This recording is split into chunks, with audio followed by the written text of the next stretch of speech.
ದ್ವಿತೀಯ PU ಬಳಿಕ ಏನು ವೃತ್ತಿಪರ ಕೋರ್ಸ್ಗಳಿಗೆ ಅಡ್ಮಿಷನನ್ನು ಪಡ್ತಕ್ಕಂಥ ವಿದ್ಯಾರ್ಥಿಗಳು CET ಪರೀಕ್ಷೆಯನ್ನು ಇವತ್ತು ಲಕ್ಷಾಂತರ ಮಂದಿ ವಿದ್ಯಾರ್ಥಿಗಳು ಬರೆದಿರ್ತಕ್ಕಂಥದ್ದು. ಅದರಲ್ಲಿ ಇವತ್ತು ಮೊದಲನೇ ದಿನ ಆಗಿರತಕ್ಕಂಥ ಹಿನ್ನೆಲೆ ಗಣಿತ ಹಾಗೂ ಜೀವಶಾಸ್ತ್ರ ಪತ್ರಿಕೆಗಳನ್ನು ಇವತ್ತು ಲಕ್ಷಾಂತರ ಮಂದಿ ವಿದ್ಯಾರ್ಥಿಗಳು ರಾಜ್ಯದ ಮೂಲೆ ಮೂಲೆಗಳಿಂದ ಎದುರಿಸಿದ್ದಾರೆ.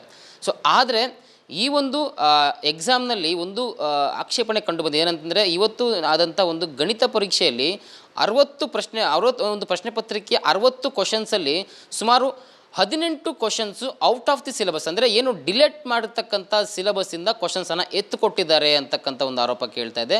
ಅದಲ್ಲದೆ ಬಯಾಲಜಿಯಲ್ಲೂ ಕೂಡ 12 ಕ್ವಶನ್ಸ್ಗಳು ಔಟ್ ಆಫ್ ಸಿಲೆಬಸ್ ಆಗಿವೆ ಅಂತಕ್ಕಂಥ ಒಂದು ಆಕ್ಷೇಪವನ್ನು, ಅಸಮಾಧಾನಗಳನ್ನು ವಿದ್ಯಾರ್ಥಿಗಳು ವ್ಯಕ್ತಪಡ್ತಿದ್ದಾರೆ. ವಿದ್ಯಾರ್ಥಿಗಳು ಅವರ ಪೋಷಕರ ಬಳಿ ಮತ್ತು ಅವರ ಶಿಕ್ಷಕರ ಬಳಿ ಬಂದು ಹೇಳ್ಕೊತಾ ಇದ್ದಾರೆ.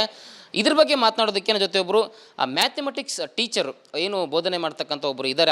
ಅವರ ಬಳಿ ಬಂದು ವಿದ್ಯಾರ್ಥಿಗಳು ಹೇಳ್ಕೊಂಡಿದ್ದಾರೆ. ಅದನ್ನು ನಾನು ಕೇಳ್ತಾ ಹೋಗ್ತೀನಿ. ಸರ್, ವಿದ್ಯಾರ್ಥಿಗಳು ಈ ರೀತಿ ಬಂದು ಆಕ್ಷೇಪಣೆಯನ್ನು ಸಲ್ಲಿಸಿದಾಗ ಏನನ್ನಿಸ್ತು ಇದ್ರ ಬಗ್ಗೆ ನಿಮ್ಗೆ? ಆ್ಯಕ್ಚುಲಿ 18 ಪ್ರಶ್ನೆಗಳು ಔಟ್ ಆಫ್ ಸಿಲೆಬಸ್, ಅಂದರೆ ಈ ಡಿಲೀಟೆಡ್ ಪೋರ್ಷನ್ ಅಂತ ಏನು ಹೇಳ್ತೀವಲ್ಲ, ಕಂಪ್ಲೀಟ್ಲಿ ಡಿಲೀಟೆಡ್. ಅಂದರೆ ನಮ್ಮ ಈ ಒಂದು ವರ್ಷ ಆದಮೇಲೆ ಒಂದು ಹೊಸ ಪ್ರಿಸ್ಕ್ರೈಬ್ ಸಿಲೆಬಸ್ ಕೊಟ್ಟರು. ಆ ಸಿಲೆಬಸ್ ಪ್ರಕಾರ ಕೊಡಬೇಕಾಗಿತ್ತು. ಹಳೆ ಸಿಲೆಬಸ್ ಪ್ರಕಾರ 18 ಪ್ರಶ್ನೆಗಳು ಬಂದಿದೆ. ಅದಲ್ಲದೆ 12 ಪ್ರಶ್ನೆಗಳನ್ನು ವಿದ್ಯಾರ್ಥಿಗಳು ಮುಟ್ಟಕ್ಕೂ ಕೂಡ ಆಗೋದಿಲ್ಲ. ಸರಿಸುಮಾರು 30 ಪ್ರಶ್ನೆಗಳು ವಿದ್ಯಾರ್ಥಿಗಳು ಟಚ್ ಮಾಡೋಕ್ಕಾಗದೇ ಇರುವಂಥದ್ದು. ಅಂದರೆ ಸಾಮಾನ್ಯ ವಿದ್ಯಾರ್ಥಿಗಳು, ತುಂಬ ತಿಳ್ಕೊಂಡಿರೋ ವಿದ್ಯಾರ್ಥಿಗಳ ಬಗ್ಗೆ ನಾನು ಮಾತಾಡ್ತಾ ಇಲ್ಲ. ಸಾಮಾನ್ಯ ಪ್ರವೇಶ ಪರೀಕ್ಷೆ ಅಂದರೆ ಸಾಮಾನ್ಯವಾಗಿರಬೇಕು. ಸೊ ಹೀಗಾಗಿ ತುಂಬ ಜನ ವಿದ್ಯಾರ್ಥಿಗಳಿಗೆ ಇದು ದೊಡ್ಡ ಸಮಸ್ಯೆ ಆಗಿದೆ. ನಾವು ಉಪನ್ಯಾಸಕರುಗಳಾಗಿ ಏನು ಕೇಳ್ಕೊತೀವಿ ಅಂತ ಹೇಳಿದ್ರೆ, ಸಾಧ್ಯವಾದರೆ ಇದೊಂದು ಮರುಪರೀಕ್ಷೆಯನ್ನು ಕೊಡಲಿ ಅನ್ನೋದು ನಮ್ಮ ವಿನಮ್ರವಾದ ಕೋರಿಕೆ. ಸೊ ಇನ್ನು ಈ ವಿಚಾರದ ಬಗ್ಗೆ ಮಾತನಾಡೋದಕ್ಕೆ ಒಬ್ಬ ವಿದ್ಯಾರ್ಥಿಯ ಪೋಷಕರು ಒಬ್ಬರು ನನ್ನ ಜೊತೆ ಇದ್ದಾರೆ. ಅವ್ರನ್ನ ಕೂಡ ಮಾತಾಡ್ತಾ ಹೋಗ್ತೀನಿ.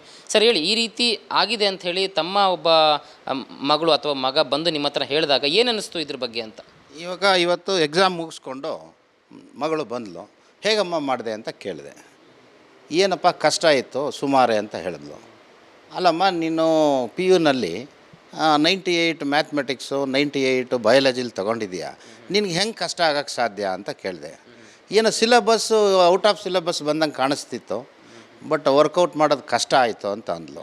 ಆಮೇಲೆ ನಾನು ನಮ್ಮ ಇವ್ರಿಗೆ ಟೀಚರ್ಸ್ಗೆ ಫೋನ್ ಮಾಡಿ ಏನು ಹೆಂಗೆ ಅಂದಿದ್ದಕ್ಕೆ ಅವಾಗ ಗೊತ್ತಾಯಿತು, ಔಟ್ ಆಫ್ ಸಿಲೆಬಸ್ ಅಂದರೆ ಪ್ರಿಸ್ಕ್ರೈಬ್ಡ್ ಸಿಲೆಬಸ್ಸಿಂದ ಹೊರಗಡೆಯಿಂದ ಕೊಟ್ಟಿದ್ದಾರೆ ಸುಮಾರು ಕ್ವಶನ್ಸು ಅಂತ ಗೊತ್ತಾಯಿತು.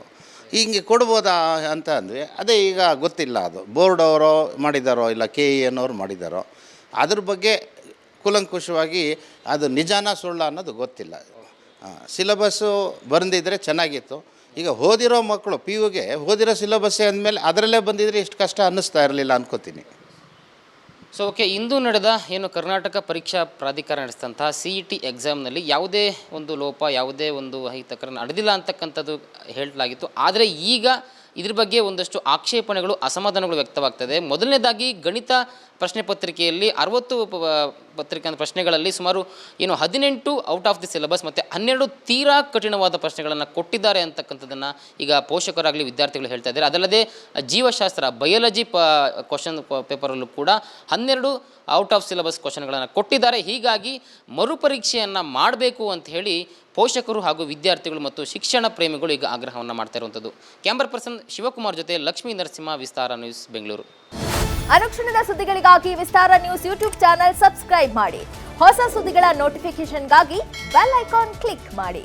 ಲೇಟೆಸ್ಟ್ ಅಪ್ಡೇಟ್ಸ್ಗಾಗಿ www.vistaranews.com ವೆಬ್ಸೈಟ್ಗೆ ವಿಸಿಟ್ ಮಾಡಿ.